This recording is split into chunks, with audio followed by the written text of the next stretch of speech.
तो पुलवामा आक्रमण को वर्षे आक्रमण में शहीद 40 जवान को मने पकाइले युवगोष्ठी एने भैलेंटाइन नुहे ब्लैक डे पालिले स्टूडेंट ब्लैक रिबन पिंधि इंसानियत संगठन पालिछंती ब्लैक डे मृतकों को श्रद्धांजलि ज्ञापन करिसेंती छात्र भुवनेश्वर मास्टर कैंटीन परिसर में संगठन अनेक छात्रगण पाकिस्तान विरोध में नाराबाजी देवा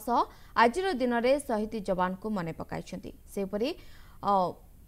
मुहरे त्रिरंगा पताकार चित्र करी ब्लैक डे पालिछंती रमादेवी छात्री आजिका दिन में देशपाई शहीद होइतिबा जवान को उद्देश्य रे छात्री माने तांको स्मृतिचारण करी भारतीय बोली गर्व अनुभव करथिले। प्रेम दिवस सेलिब्रेशन परिवर्ते शहीद को उद्देश्य रे समस्ते आम जवान को मने पकाइबाकू आह्वान देथिले। एथिसह पाकिस्तान रो कापुरुषता केबे आम जवान को हरै पारिब नाही बोली पाकिस्तान को चेतावनी देथिले।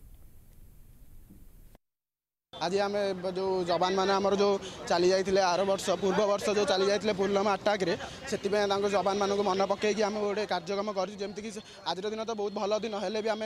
चाहूँ कि आज आम जवान मान भी मन पकईकि किसी कार्यक्रम करा कि भल कम करें